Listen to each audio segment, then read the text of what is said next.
it's me! I know you're so excited to see me.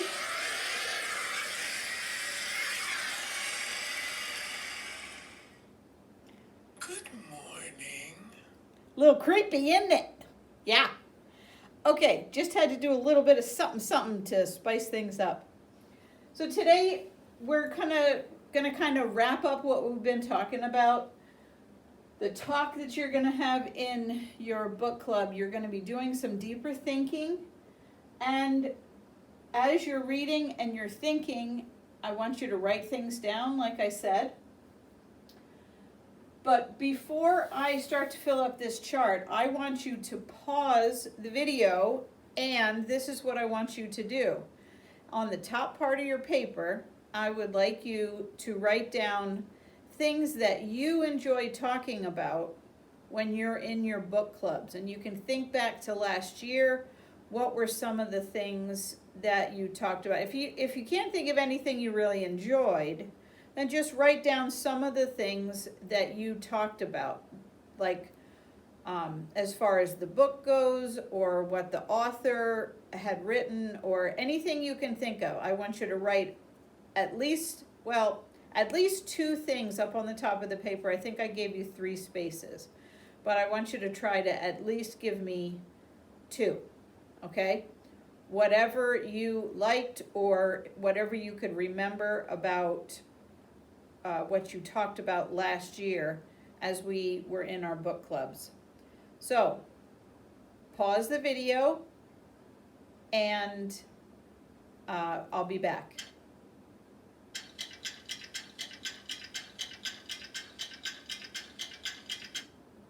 Okay, are you back with me? Good. So, I'm going to put a few things up here.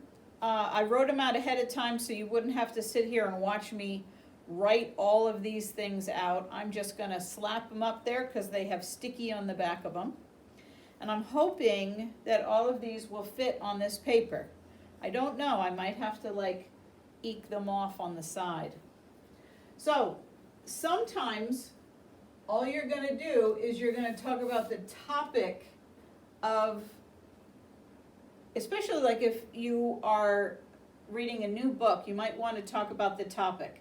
And I'm thinking the topic might also fit better if you're doing a nonfiction book. We talked about this a lot last year. The plot mountain, the plot diagram, that's what it's called. There are also some things we're going to talk about this year, subplots, and sometimes stories have multiple plots. Like these characters are doing their own thing, whereas another set of characters are doing their own thing. You might also talk about the meaning of the title and how it fits in with the rest of the book. It made me think back to the cactus book.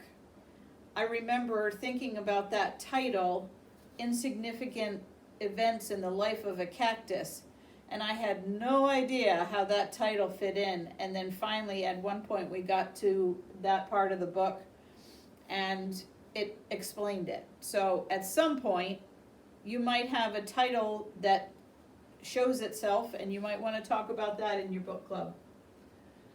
Okay, author's craft. This is a big one.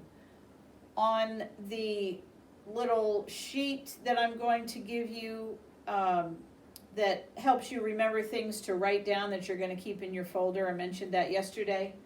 Author's craft, there's a lot to that. So I'm going to kind of give you some examples on that sheet under author's craft.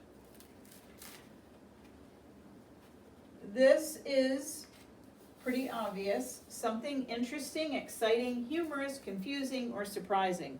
That was kind of the spill last year. Sometimes in the books you will have illustrations or photographs. And I gave you the example the other day of the illustration of Bernardi, I think it was Bernardi, where he looked very sad when he wasn't able to go in the school with his friends. Author's purpose, point of view, or perspective. Authors have a purpose when they write something, they have a specific point of view, and a perspective, and that influences what they are writing and the way they look at their the subject matter, and it also will influence the tone. And we'll talk more about tone if you're not really sure what I mean. Okay, illustrator's craft. That's kind of like author's craft, but each illustrator, there's some people that paint the pictures, or watercolor, or oil-based paint, or they might take scissors and cut out shapes to make the pictures. Okay, and that influences how the book feels and the mood that the reader gets as the reader is reading. Okay, genre. Obviously, that is something very basic that you might think about as you're reading and talk about when you are together in your book club. All right, organizational structure of the text. A lot of times that has more to do with nonfiction than with fiction, but there's cause and effect. There's you can talk about the sequence of it. Does it make sense? Sometimes there's a flashback, or I don't know what I don't think it's called the flash forward, but it's where the writer starts like thinking into the future and imagining what might happen. Okay, and it seems like the author's bouncing all over the place, but they do that on purpose. All right, this one we talked about. Can I fit this in here? Predictions.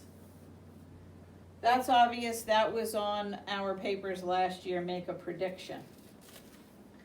This one, I love this one. Symbolism, figurative language, and sensory details. This, to me, make the descriptions that make the books interesting. We're going to talk more about symbolism. That's when an ordinary object stands for something, and it's usually a bigger idea like freedom or something like that. Figurative language, we have right up there. I know you can't see where I'm pointing, but right up here, personification, hyperbole, not hyperbole, Olivia, simile, irony, metaphor, onomatopoeia, wouldn't want to be ya. Anyway, that's figurative language, and sensory details is when the author describes how something smells, or the exact sound that a bell makes, or something that has to do with your five senses, and those details are great when an author is trying to make a point. Okay, another thing, and we did this last year when we talked about, and I know I did this with last year's 6th grade who were in 7th grade this year, when we talked about Amal and how that culture is much different. So social issues, it could be cultural, but it also could be current events that are happening, and how do people relate to each other. That authors put into books very often. And by the way, I think I'm going to be able to fit everything on here. Okay, this one is authors' messages or themes. That's a big one. Themes are really important in the books that we read. And that's something that a lot of times you have to get almost all the way through the book before you can really see the theme. The setting is another really important one. Sometimes we have to ask ourselves, is the setting believable, and is the setting accurate? Historical fiction, that's one thing that you're you're more likely to do that in historical fiction, because if the setting is not accurate, it won't be true to the genre, okay? But is it believable? And that, I think authors work hard to make their settings believable, and I know many authors research historical topics to make sure that they are accurate. They spend months and months researching. And the last thing that you might talk about is the character's dialogue, the character's actions, or the character's thoughts. And these are done in different ways. Dialogue is obviously, when you see quotations around it, it's what the character's actually saying, what they're doing, and what they're thinking.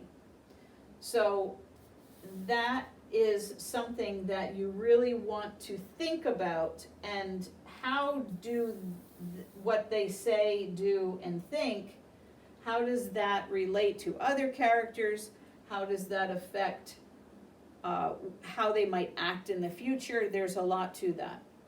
So I want you to finish the bottom of the paper that the substitute gave you, which you are going to pick at least 5 of these that you enjoy talking about, or you see yourself talking about in your book clubs. I think it looks kind of pretty with all the different colors. Yeah, I'm weird. And you know that already. Anyway, I'm going to keep this up. I'll put it up somewhere. I don't want to put it up right now because it's Thursday, and if you guys walk in on Friday, you're going to see it, and then you're going to know what the lesson's all about. And you probably won't want to watch it, so I am almost done. Okay, I got one more thing to ask you. Do you have any questions? I guess not. If you do, you can ask me on Monday. All right, have a great weekend, everybody. Bye.